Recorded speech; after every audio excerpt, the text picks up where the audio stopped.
Well, it is now 1:31, so I'd like to go ahead and begin. And I trust the sound is coming through okay. Otherwise, Andrew will come running in the room and wave his arms, right? So welcome. We've got about a dozen people here in room 106, and so far we have 59 people registered online. Actually, some of those are us. So about 55, I think, who are real participants beyond Jane and me and Andrew and Dwayne. Just want to get started here. I'm Tom Kuhn, Dean, Director, Vice President, and this is an effort on my part just to try to open up more communication opportunities with faculty and staff. It really isn't intended for students. There's nothing wrong with students participating in these, but it really is, I'm trying to direct the discussions around things that are of interest to faculty and staff in the Division of Ag Sciences and Natural Resources. So welcome everyone, those of you who are here face-to-face in room 106 and those of you who are participating online. This is something I've done quite a bit through my career. I found it to be very helpful. I think of it more as a radio call-in, only it's a little different for me this time because I have a live audience. Normally I feel sort of the usual introvert's response, put me in a closet, hook me up with a microphone and a headset, and I can talk to the world. And so today it's a little different for me because I have real people looking at me and laughing at whatever mistakes I make. So anyway, thank you. That was I did not have a cue card for those of you who are listening. So anyway, the idea here is simply to create an opportunity for discussion. And admittedly, it's going to be primarily one way in that I'm probably going to be doing most of the speaking, but I also hope that it creates an opportunity for people to engage in dialogue, not just with me, but with each other. And I think the Adobe Connect platform really provides us that opportunity.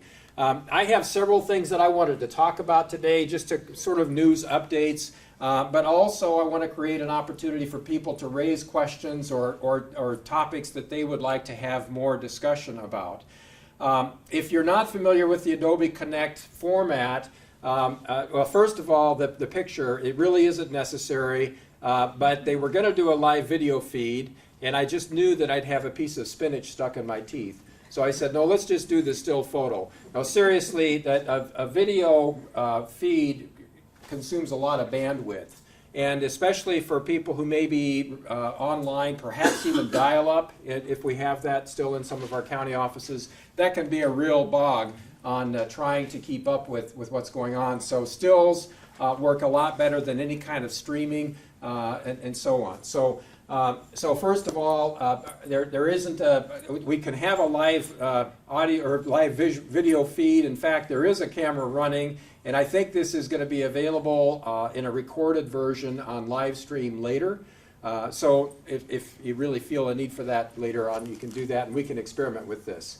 I have the slide there is first of several that contain topics that I want to talk about. And then along the bottom of the screen, you can see different chat pods. So chat pods are something you're probably very familiar with. A lot of different webinar software packages use something along this line. But it's a place where, as a participant who's online, you can go there and type in a comment. Now, remember, it will come with attribution.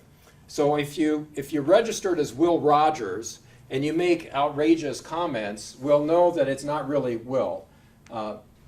We don't think. So we do, I prefer that you actually log in with your own name. So we have a sense of who we're talking to and what your concerns may be. But anyway, as we go along, we'll have a different chat pod for each of the topics that we'll cover. And then we can save those and actually distribute those later if we want, if there's a desire for that. Also, this entire system allows us to record what's going on currently. So in the future, someone can go to a link on the web and follow this webinar from the beginning to the end. You can move to different points in it. You don't have to suffer through the whole thing. You can jump around to places. But it is being recorded so that we can have that functionality, and that's especially helpful for people who may not be able to log in while it's live, but want to get a catch up on the things that have been discussed. So that's what's available along the bottom there. And then over on your right side of the screen, you can see a list of those people who are participating online. So the general chat is we've used it for audio checks and comments about the audio checks and that kind of thing. But also, if there are other issues with the presentation at any time, you can use the general chat as well. So very simple kind of way of using Adobe Connect, but I think it'll be useful. So Jane Fullendorf is helping me. She's steering while I have my hands off the mouse. So Jane, if you would advance us to the next slide, thanks. This is something that I used actually with a little earlier this year. I made a presentation to the Board of Regents on, they wanted a sort of an overview of land grant, excuse me, land grant mission, what it means, what the history is, and that kind of thing, in about 2 minutes. So I did that, and it maybe took 3 or 4 minutes. But I closed with this because I felt it's important for them to get a sense for what I think of as the culture of DASNR. And so I call these my guiding principles, and actually when I went through the interview process, I had maybe 9 of these listed, but really I think that we can compress them down into these 3. And I really think of them not so much as my guiding principles as what it is that motivates the culture around DASNR as a land-grant institution. So first of all, people matter and they deserve respect. And I think that's something that we all feel as colleagues about each other, but also about the people we serve. And to me, that's something that I find it's not an aspiration, it's a reality. The people that I encounter who are part of the division live that principle, I think. So that's one of the things, and sometimes I need to be reminded of that, and perhaps you may as well. But I think, to keep people at the focus of what it is that we're about is always really important. We also have an aspiration to do better. And I steal directly from 4-H, the motto to make the best better. I think it really is a valuable guiding principle for us. No matter how good we think our programs are, we always have to understand that they could be better. And they need to be. And so that's one of our motivations, is to continue on that. And then the third, again, back to what I think are core principles of the land grant mission are research really is the foundation of what we're about. Objective, scientific approach to discovery, to understanding how the world works, to understanding how things interact. That really is the core that forms the basis for our education programs for undergraduates and graduate students, as well as for our extension programs for the people that we serve around the state. It serves the country well. It serves Oklahoma well. It serves our form of governance with citizen participation well. So I thought it would be useful just to kind of restate those principles. And then if I violate them during this, you can call me on it. And the next slide, Jane, thanks. These are the things that I wanted to bring up today. I'll try to touch on these briefly. You may have questions about them, but you also may have questions about other topics. And so I want to make sure we have time for that. My goal is to be done in an hour, to be done by 2:30. I'm sure we could talk for a long time, but there's nothing that can put you to sleep more effectively than being 90 minutes into a webinar that's been a recording and you're trying to live with it. So I don't really want to provide people with a reason to fall asleep. So first of all, the fiscal year 2016 budget status, where are we? Lots of speculation and not a whole lot of answers there, but just to give you a heads up. Also, I just wanted to touch about thanks. The announcement last week on the leadership for the experiment station, an update on where we are in the Plant and Soil Sciences Department head search, and then just an overview of some of the construction projects that are underway. So, and next, Jane. First of all, on the 2016 budget, we don't know anything. That's the short story. The state legislature, of course, is in the process of finishing.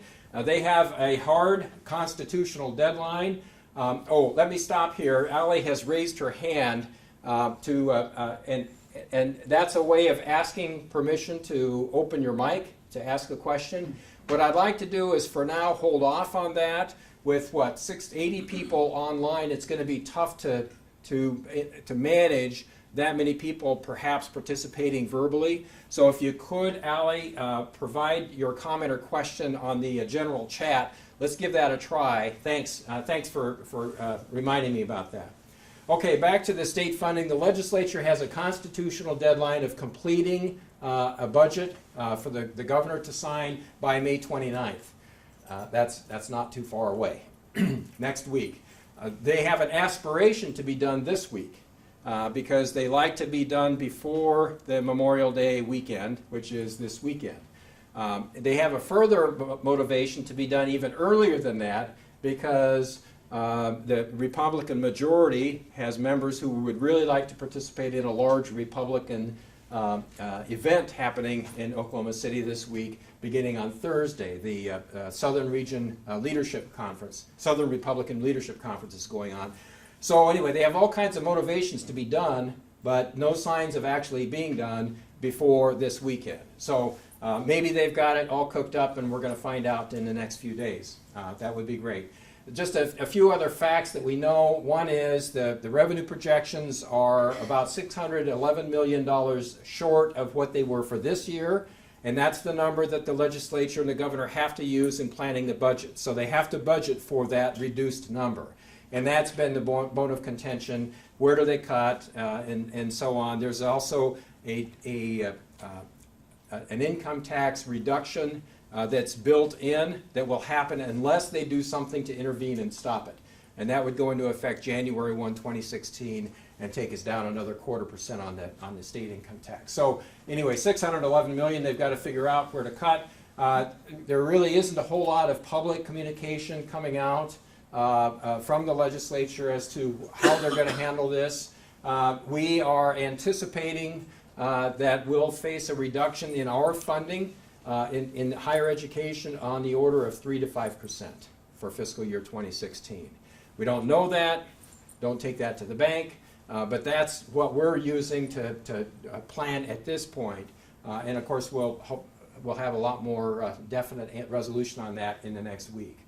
On the federal side, you may remember back in February, President Obama's administration submitted a budget proposal that actually included a slight increase in our core funding for extension and experiment station, about a 2% increase for extension, and about a 3.5% increase, I think, for the experiment station in our formula or capacity funds. That really hasn't gone very far in the appropriations process in Congress. So we really don't, I've not heard anything about where they are in that process other than not much has happened. And so, of course, their deadline is September 30th.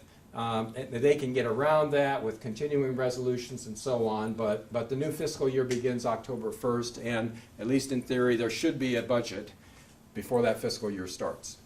We'll see. And next, on the experiment station leadership, you probably saw the announcement last week. Dr. Owens has accepted the position as Associate Vice President for the experiment station. That is actually a recommendation that goes forward for action by the Board of Regents. They'll vote on that in their meeting on June 19th. And if it's approved, then he will begin as the Associate Vice President for the experiment station on July 1st. He'll serve as interim until that point. A lot of people participated in that search process, and I really appreciate all of the work. The committee did an outstanding job of recruiting and screening the candidates and vetting them, both before the on-campus part and then during the on-campus part. Dr. Jim Trapp was the chair of that committee, and I really appreciate his leadership and how he managed that, and all of the search committee members. Many others participated, and I appreciate that as well. That creates an opening, of course, because Dr. Owens has been the department head for natural resource ecology and management. That gap has been filled since last fall by Dr. Ed Miller, who served as interim department head. He is retiring, and that's his final answer in June. I had asked him to forestall his retirement last fall in order to fill in as the interim, and he was very gracious in agreeing to do that. But now he's serious. He's done in June, and so we need to do two things. One is identify an interim department head to pick up the baton, so to speak, in June with Dr. Miller's departure, and then we'll also need to begin a process of a search for a permanent department head. That will be a national search. So I've asked members of the department to submit nominations, including self-nominations, for both serving as interim interim department head, or to serve on the search and screening committee for that. So we hope to have that set up by the end of May and be ready for that transition. Next is the other search process that's still underway is the Plant and Soil Sciences Department head position. That's in my court right now, and so I hope to have that resolved by the end of this week. Again, very effective search committee. Dr. Gustafson served as the chair of that, and he and the committee did an outstanding job, I think, of recruiting and screening candidates. I really appreciate their work on that. And then the final one here is just sort of a rundown of some of the construction projects. I say that because an exhaustive list is not something any of us wants to go through. But it is a statement on sort of the state of some of our facilities. So some of these are really great stories. The first is the Klein Equine Teaching Center. Actually, construction began on that in late March. We had the sort of the celebratory groundbreaking back in late April with Linda Klein and her family there to help us celebrate that. It was her gift that really created the opportunity to build this, a very significant gift, and the naming of the facility that goes with that. It will be the Charles and Linda Klein Equine Teaching Center. The second is that at the South Central Research Station in Chickasha, we got funding last year from the legislature to put in some new experimental irrigation systems there that make use of treated wastewater from the city of Chickasha. That's an agreement that actually was created back in 2007 with the city. They've been waiting for us to get the funding to put it in place, and we've actually just renewed that agreement. So we know that we're going to be able to rely on that source of water for many years ahead. And so we celebrated that back in April as well. The Oklahoma County Extension Office, and if LaDonna is on, if I err here, I hope she'll correct me. But my understanding is they have pretty well completed moving into the new office, which is over on the east side, right off of Martin Luther King, there near Remington Park. It's at the Oklahoma City County Health Department, a separate building there that the county has built there for us. So they're pretty well moved into that, I think, from where they were over by the OSU OKC campus, and we have a construction project underway there to build a building adjacent to that will actually be an OSU building for public meetings, classrooms, and that kind of thing. Next slide is some more construction projects.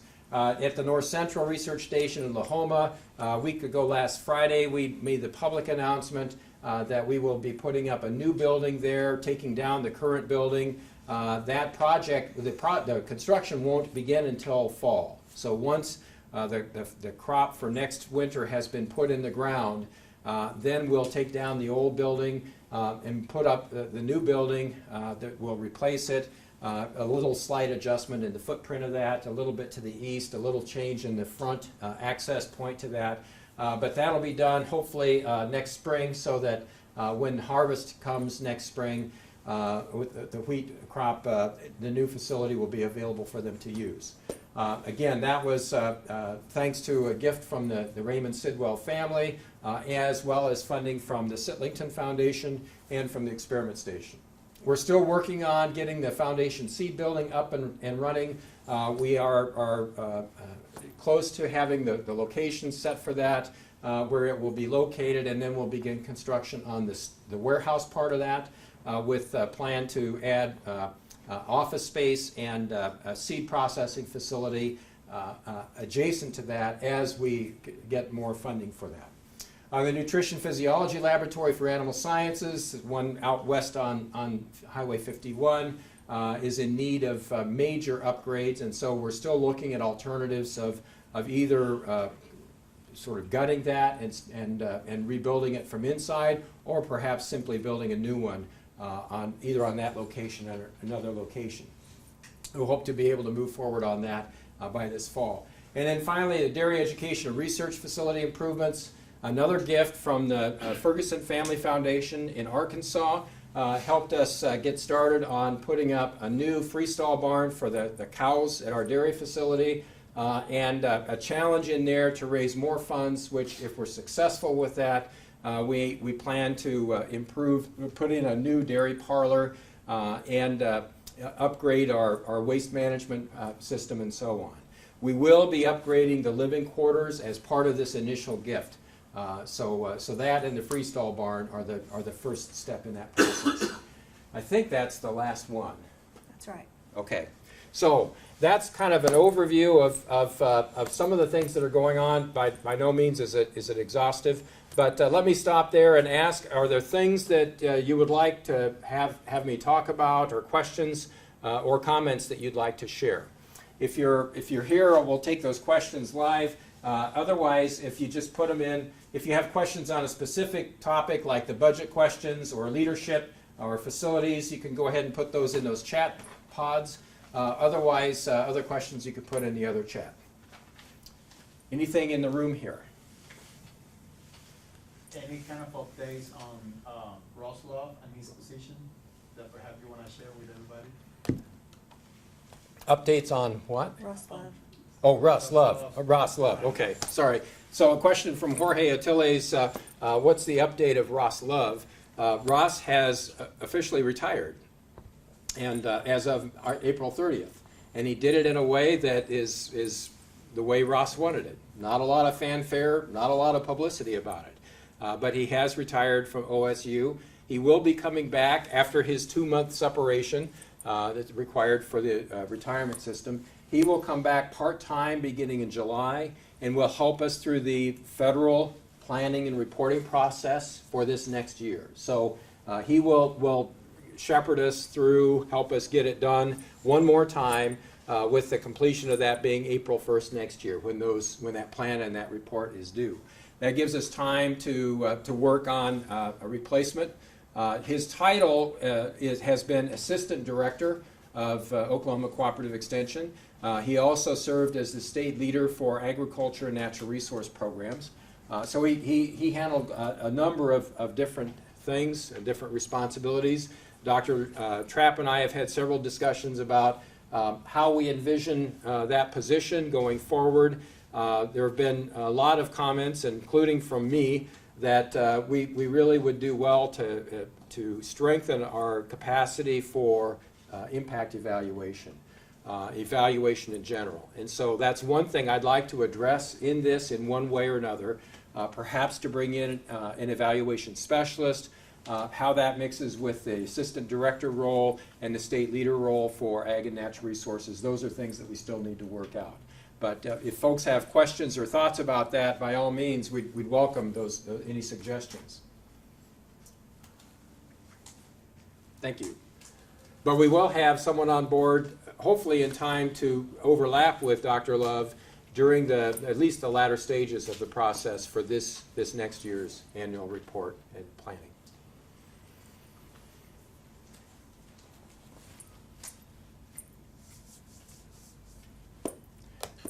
We had a lot of students graduate a couple weeks ago. So it was a very rainy weekend for graduation, but really good turnout all the same.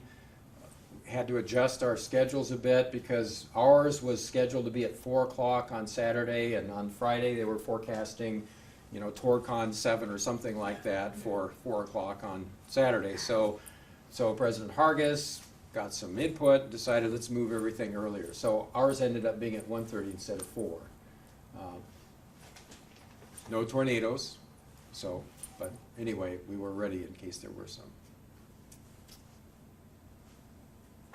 This might be a question that could be best answered by saying that, but the university, I understand, is expecting a small increase in the number of students coming into the next year. which will hopefully help offset some of the budget, limitations that we're gonna have. But when you read the latest report that came out about enrollment, we know that in the last year we dropped in general as a state. Is there anything there that you can add? I mean, what are the projections for the division, for the college? Well, so a couple, just to restate that, Yeah. I don't know if they're able to hear you very well. You know. I don't know how live the mic is. I'll break it down into two questions. One is, what's the outlook for enrollment at OSU in general, and then specifically to the College of Ag Sciences and Natural Resources. And my understanding is, in both cases, we're still expecting more students next year.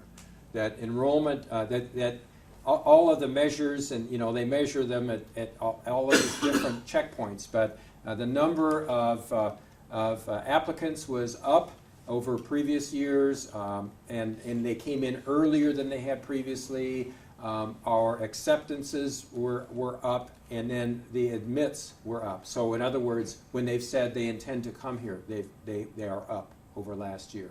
Not dramatically so, but especially in the division for the College of Ag Sciences and Natural Resources, for the last 4 years, I believe, we've had a steady increase of enrollment from year on year. So, on the order of 3 to 5% growth. So I think we're still expecting that, and I think the college, or the university, is expecting an order of increase on that size as well. Thank you. Yep. They're very shy. They may be multitasking too. So they're probably writing a grant proposal while they're listening to this. Keith? No, there's none due today. No, just not do that. Since we're just waiting, I mean, you can ignore this if you wish, but having been here effectively a year now, have you seen anything that you perceive to be a hidden treasure that we have that we're not taking advantage of, or a huge gaping hole, a little bit of a visioning thing that this is an area where we could do great things? So are there any hidden treasures that I've discovered that not, and we're not talking financial, but hidden treasures that might not have been noticed, or are there gaps that I have noticed? And I guess on the first of those, the hidden treasures, I've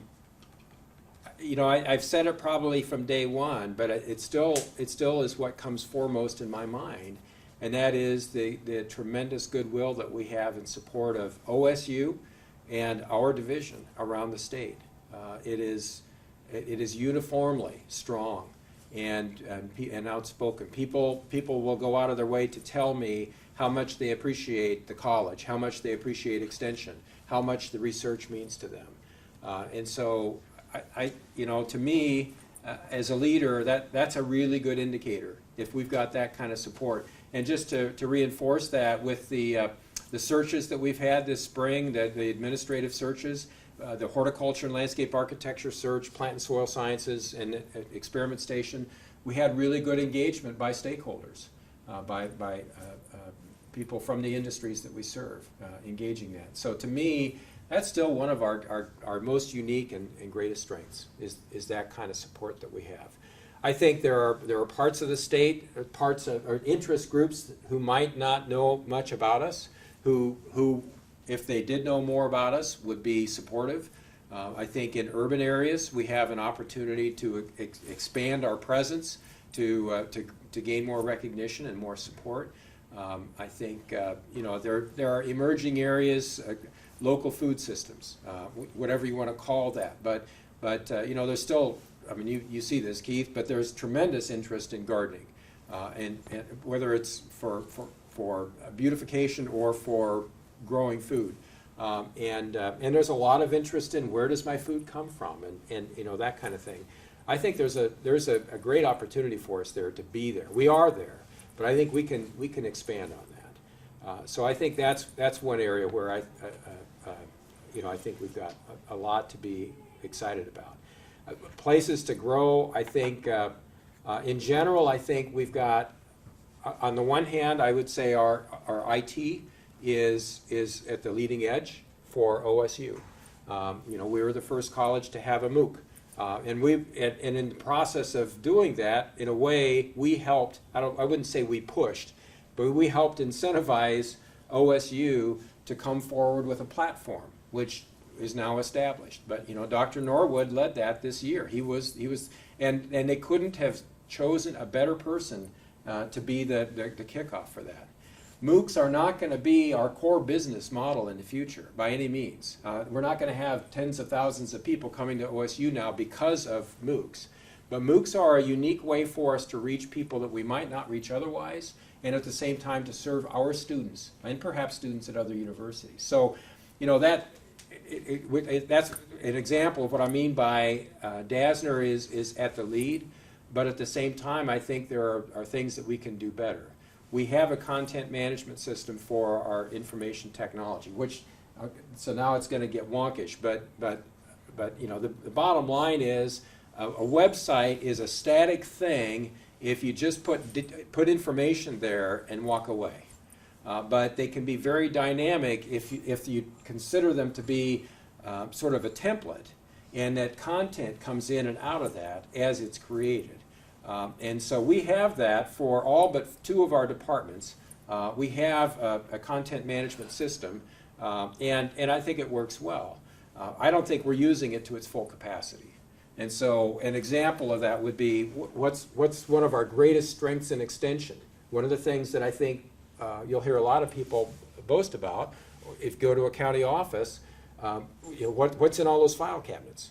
It's the fact sheets, right? That's kind of our core product, if you will, in a lot of ways. How do people find those? You got to click through a lot of ways to get to those fact sheets. They're good. We've got to figure out a way to market those better, and I think we can do that with our website. So to extract content from those and have that be content that goes through our content management system, that's an example of how we can actually get our information out there more prominently. And in the process, we create a presence for ourselves in the web space. You know, Google and other search engines are the ones that really are the means that people use to get information from the web. And so in order for Google to find your stuff fast and first, you've got to have a reputation. You've got to have a lot of content and all these sort of things that together it's called search engine optimization, tricks that you can do to make sure that your content comes up first. And so, you know, there's an example where I think we could take our fact sheets and use those to generate content that's you know, abbreviated, a portion of it, and leads people to our fact sheet. So they've got a direct link to the fact sheet. They don't have to go through, you know, a series of click-throughs to find it. So that's an example of how I think we can be using technology more effectively than we are. Several questions. Oh, good. Chip Leslie is first over Chip. on the right hand. All right. What are the biggest? Oh, great. What are the biggest 3 challenges facing DASNR? So I'll be coy on this, right? Money. No, I'll be a little more serious than that. Funding certainly is one of those challenges, I think, and it's our state appropriations. We have a complex funding model because we have state funding, we have federal funding, we have county funding. Our state and federal funding comes through 2 different lines. Actually more than that if you start looking at the contracts and grants that we get. So that's complicated, and in general, any of those funding sources that you look to is in a downward cycle. They have less than they had before. And so that's one of our biggest challenges is how do we continue to serve the public with fewer resources. Part of that is being smarter. Part of that is setting priorities and saying this is what we must do. Everyone likes to ask the question, well, what are you not going to do? And you can ask that question, I can try to answer it, and in the process probably alienate a third of the audience. And really I think the better way to answer those questions is to say, here's where we're going. This is where we're investing. And so I think that's the most critical challenge facing us. I think some of the other challenges have to do with our facilities. We have, we've got a lot going on. We kind of went through the construction projects, but we're standing in one of the biggest issues right here in this building. And it's not so much this room or the offices, although there are offices in this building that people probably would rather not be in. Offices without windows, offices with leaking roofs, that kind of thing. I mean, that really is inexcusable, but it's what we have. But the more critical need is our laboratory space. We don't have the capacity to even retrofit these to be the kind of laboratories that we need today. Ventilation is limited such that we simply can't put in the hoods that we need. We can't get the electrical circuits that we need, those kinds of things. So that's I guess another one of our major challenges, I feel, is addressing that, and so that probably means new building or new buildings, and new buildings means money from somewhere, and so that's a lot of the fun. How about if I stop at 2? Otherwise I might get depressed. Brian Who's Arnold. next? Brian? In terms of filling administrative positions, how much weight is given to the wants of the interest / commodity groups? It's a factor. It's not a dominant factor. It's not the primary factor, but it's an important factor. And generally, my experience so far has been commodity groups have said, look, you've got to make this decision. Here's what we see. I've not had any commodity group come to me and say, you've got to hire this person or you're not going to get our support. That doesn't happen in this state. They've been very respectful of our process.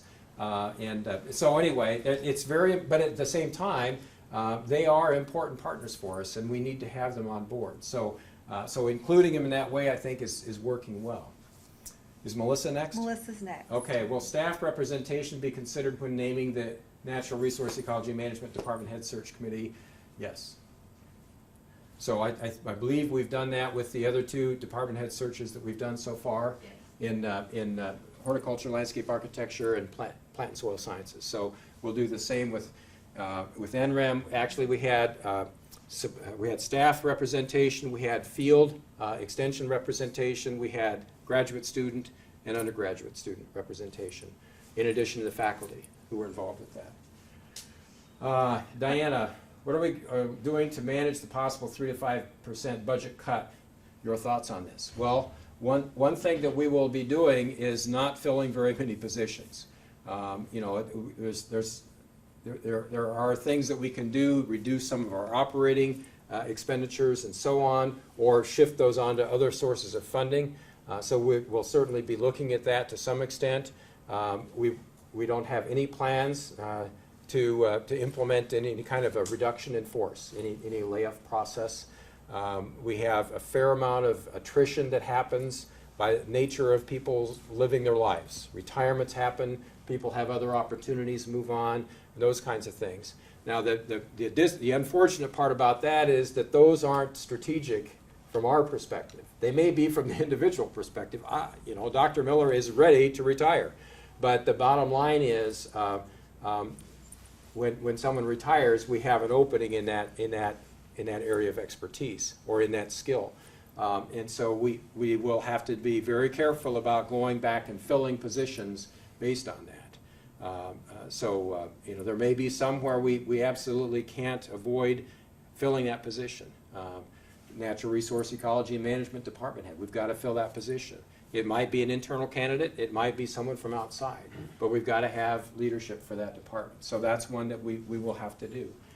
So it'll be managing our payroll as well as we can through attrition and very cautious replacement of positions, and then almost certainly looking for opportunities to reduce some of our expenditures on operating costs that come from our core funding. So shifting them to fees, shifting them off to contracts and grants, things of that sort. Tim has a question in the other box. Oh. Is there a specific plan to address the shortage in teaching space and teaching FTEs? We do put in a request each year for new positions in teaching. Those go through the university process. The provost heads that up. And so generally, that's how we address the issue with teaching FTEs. As we have attrition with those, with people who have teaching responsibilities, we do have an opportunity there to reinvest that money in another position. But we also may choose to have that be one of those places where we simply don't fill back in because we don't have the finances to do that. As far as teaching space goes, if there's a need to address something immediately, by all means, we need to work with the department heads to identify those needs and work on addressing them. In the longer term, replacing Ag Hall, that's certainly going to be a part of the planning that we need to do. So just to back up a little bit there, on one of the planning steps that we've begun is a thorough inventory of all of our space and how we use it and to whom it's assigned, to what department it's assigned. So Bob Klein has headed that up, and I think we've got the database pretty well completed now. So at least we know what we have and how we're using it. I think the next step then is to go from that and say, okay, looking forward, what is it that is lacking? And what is it that perhaps we don't need to use space for that anymore? So we can look for projecting what our needs are going to be, whether it's retrofitting something here or looking to a new building, new space for that. So teaching space, if there's an immediate need, work with your department head, work with Dr. Clary, and we'll try to address that. If there's a longer term need, we want to make sure that we capture that in our planning process for our new buildings.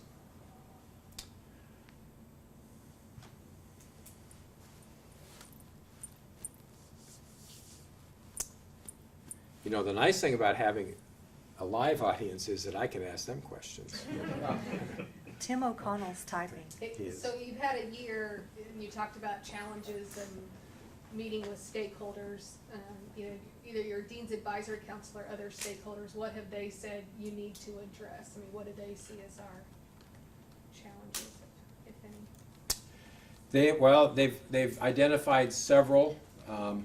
They don't talk a lot about the need for more funding, and I'd like to get them to talk about that a little more. But because if they see it as a need, then I think that they can be influential for us. They continue to say we need to make sure that we've got access to cutting edge research. So they really haven't come to me and said, you've got to do this and you got to fix it now. So I really haven't had that kind of feedback from them. But they've been very supportive of the directions that I've identified, the need to improve our space, both for teaching and research, the need to address some of these other sort of smaller scale facility issues that we're working on. I've floated an idea with them of creating what I'm calling an innovation fund, but a separate funding source that would be specifically for sort of startup kinds of research and extension projects related to our mission, so that it would be very linked to stakeholders. And so industry and other stakeholders that we serve would be asked to identify what are the most critical research and extension needs for the next 2 years. And they provide that to us, and we invite faculty and educators to submit proposals to address those. And then we go through a peer review process, so we check on the scientific merit, and so forth. But then we also ask the stakeholders back to the table and say, which of these are most critical in addressing the priorities that you've helped us to establish? And as an indication of that, which ones are you willing to help pay for? So we basically use these funds to leverage private funds. So it's a way of building trust with private industry, and we have, which we already have in a lot of cases, but building trust with them, showing that we can be directed with their funding towards their needs, and in the process bring other funds to the table to help support that. So they've been very supportive of that concept, my timing wasn't the greatest, proposing something like that in a year that we've got an 8% shortfall in revenue. But still, you know, I haven't given up hope on that, and even if we don't get the funding for that this year, I'm not gonna give up on that, because that's the kind of thing where I've been surprised at how supportive they have been about that. And I think a lot of what appeals to them is this notion that it would leverage private funds. And in some cases, it's a commodity group who, we're talking about their money, you know, that we're looking at tapping into their funds and matching those with public funds, or matching public funds with their funds. They're very supportive of that. Yes. Facilities pod. How many years, new construction, commitment to LEED certification? We'll certainly look at that, Tim. I'm not saying at the outset that we must or that we can't, but I'm certainly open to considering LEED certification. One of the challenges with that, and this may be a misunderstanding on my part, but LEED certification includes what you do with what you're leaving behind. The more responsibility I take for what we leave behind, that is Ag Hall, the more I figure I have to come up with the money for it. And so I'm a little, I'm not real strong about saying we must do this, because as soon as we talk about LEED certification, they're going to be asking questions about, well, what are you doing with the old building? What are you doing with the wood in it, the bricks, and so on? I mean, those are all good questions. I mean, it's great, but that's why I go into that with some caution. It's great for visibility, it's great for sustainability, but it's the cost that concerns me. How many years before we have a new Ag Hall, Diana? How about if we say before you retire? So that means Diana can't retire for a while, doesn't it? Yeah. Good. Seriously, you know, I would like to be at a point 5 years from now where we say, here's where the new building's going to be, or the new buildings are going to be. Here's our plan. This is, you know, so we're actually launching within 5 years, which means we're going to have to do some fixing of labs between now and then. We can't wait 5 years on some of these issues, including some of the teaching issues that Dr. O'Connell identified. Okay.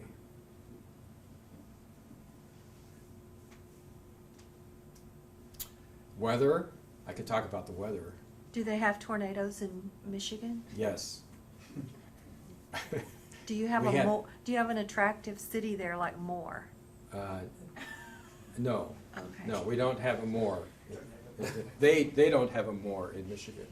Yeah, they. But we, when I was a resident there, we actually had a tornado within about a half mile of our house. And it was in October. It's like all the things that you don't expect. So, but I think the shelter in my backyard here is safer than the basement I had in Michigan. So I feel good about that. I have no responsibility for the breaking of the drought. Not that it's completely gone, but we're a long ways towards it being. So you'll take credit for it? No. I don't want to take credit for it, because that means when the next drought kicks in, they're going to say, it's that coon guy. Yeah, they need to get him out of here. He jinxed us. Good. Yeah, no, it's not. The comment, I don't know if you can see him, Dr. O'Connell chose to say that El Nino is now El Coon. It's not. It's not. Not Saying you're a baby? Yeah. The baby. I have another question. Yes. Perhaps you come not only with your own scholarship in international issues, but also from a university that is also known worldwide for its international presence, also through agriculture. Do you see any future directions for growing not only the discipline, I mean the Masters of International Agriculture, but other aspects of the division internationally? That's a great question, Dr. Attili. So the question is, do I have any ideas on growing our international mission?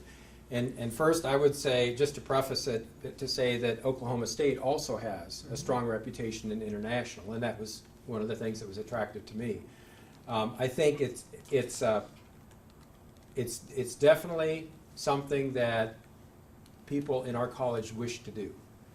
So kind of independent of my desires, I can sense a strong commitment to international work among many of our colleagues. Not everyone.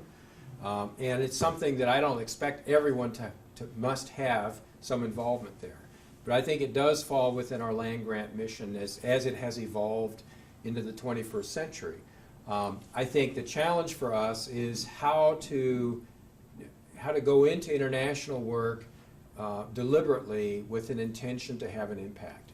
So, you know, there's just sort of two levels of international involvement. One is sort of the sampling, if you will, where, and this includes study abroad. So opportunities for students to study in another cultural setting with people that they might not normally be associated with, you know, other students, faculty members, and also in a different way. I mean, the experiential aspect of international, of study abroad is unique, it's very powerful, and often you'll have students tell you the most impactful experience of my undergraduate career was that time I spent in country X with Professor Y and the students in that. So that's really important, but it's sort of a smorgasbord. You can go to the Czech Republic, you can go to England, you can go to Peru, you can go to India. You know, we have a lot of different variety there on a lot of different topics. And I think there's also an aspect of our research scholarship and extension scholarship that can go in that way as well. You may have an interaction or a relationship with colleagues from another country. They invite you to come and speak. They invite you to come and be involved with a research project. Perhaps that results in a study abroad project going on. Those are great interactions. They tend to be mostly one-on-one or individual based. And I get, so that's fine, and you know, as an individual chooses to do that, I'm fully supportive as long as they're also taking care of the responsibilities that they have here in Oklahoma, in our land-grant mission here. I think the other aspect of it is more institutional, and that is, what are our aspirations as an organization, as an institution, to have an impact with our research, teaching, and extension scholarship in other countries? And that's where I think we need to be more strategic. We need to be strategic. I think we already are to some extent, but I think we can strengthen that. And so it's sort of towards what end? And often that's going to involve multidisciplinary work. So you can imagine hunger is an issue in a lot of parts of the world. Hunger involves horticulture, agronomy, soil sciences. It involves animal science. It also involves nutritional science. It involves public policy. It involves finance. You know, so a lot of different dimensions to that take us not only across departments in the division, but also across campus and perhaps into other institutions. So if we want to have an impact there, I think we need to be deliberate about saying that that's an aspiration for us as an institution, and bring together teams that will help us accomplish that. I think the other part of that that needs to be addressed more strategically is where. There are 270 or so countries in the world. I think we've got to decide where we want to set up camp, so to speak, where we can have an impact as an institution. Historically, for Oklahoma State, Ethiopia has been one of the countries that was identified because it goes back to the 1950s. And actually, that may make a lot of sense today for us, because Ethiopia is in a period of, from what I've seen, some very encouraging leadership, a great commitment to higher education. They've broadly expanded access to and availability of higher education in Ethiopia. And so they're looking for partnerships that can help them build their professoriate, to bring more faculty and get them up to standards that are needed. So there's a really obvious and willing partner there. They aren't facing some of the hunger issues that they have in the past. It seems to be relatively safe, although that can change. And the farther south you go in the country, the more dicey it is. So, you know, that's an example. And I'm just thinking out loud about that. I'm not saying it must be Ethiopia, but I think it must be that we choose where we go very carefully. So that, because if we try to do things in 50 countries, we won't have any impact. But if we can pool our resources, our expertise and skills across disciplines towards a common set of goals in a few locations, I think we can establish an even stronger reputation for Oklahoma State. You have a question from Marshall on the other questions. Okay, many different takes on tenure requirements. What is your philosophy on tenure expectations? Well, I'll try to quote the policy as closely as I can, and I say that, Marshall, simply because I think it's right. Our policy is that people are evaluated for promotion or tenure on the basis of their assignment, their assigned responsibilities, teaching, research, and extension. And in that, we look for evidence of not only doing it well, but of demonstrating the scholarship. So demonstrating scholarship means you publish. It means you speak. It means you make your findings, your creative activities available for others to review and have that be publicly reviewed or viewable to see the consequences of that. So the easy way to say that is with research to see publications in peer-reviewed journals and success in grants, in obtaining grants to support your research. Those are really good indicators of scholarship. In teaching and extension, it takes a little more of a stretch to identify that, but still some of the same indicators. Publications or new works being produced in extension, grants being obtained to support your work in extension, and the same with teaching. Innovative approaches to teaching and learning, adopting new technology, evaluating the role that plays in your effectiveness or the effectiveness of students learning under your guidance, and demonstrating that, documenting that, making it available for peer review. Those are all the kinds of things that go into, I think, what we expect in the academy for consideration of promotion and tenure. Let's see, can you scroll back up? I think there's a message before Tom's here on the budget questions. Or am I getting can't up? scroll up from mine. You have to do it from Oh, yours. okay. You might mention on the RPT, you're going to be meeting with junior faculty and associate professors. Thanks. Okay. This is a very touchy mouse. Okay, Tom, because we will be working with budget cuts for some time, if our department needs to reevaluate strategic needs for our 3 missions, will DASNR leadership provide some guidelines on what we must do so we can focus? Yes. Yes. So, I'm not there. There's a lot there, Tom. So I'm trying to read between the lines, and I probably shouldn't.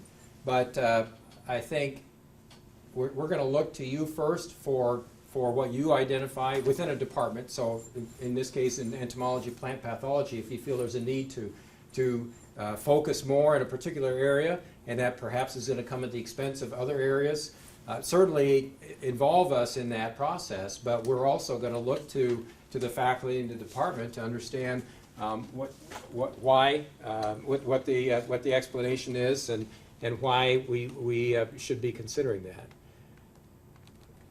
I don't know if I punted on that too much. Wow. That's all that was there. Oh, so we can focus. Okay. That's it, right? There aren't others? Okay. Good. Well, we're at 2:29. Did you just mention something about meeting with junior faculty? Oh, yeah, I'm sorry. Thanks, Mark. One of the things that I want to do, and are we doing this in June?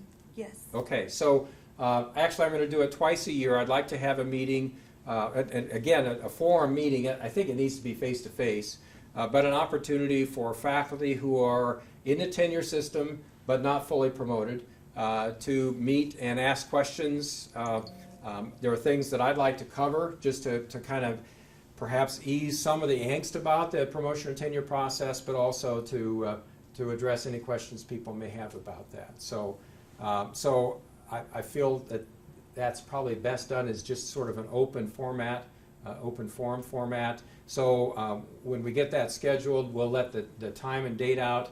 Maybe we will need to do it online because people may not be available. We can record it that way, but to have it available. So that would be for any assistant or associate professors. I think we'll just do all together, but have it be available for people in those ranks in the tenure system to ask questions that they may have. So, so we'll do that in June, and then we'll do one in the fall as well, just sort of either late fall or early winter, however you define those seasons in Oklahoma.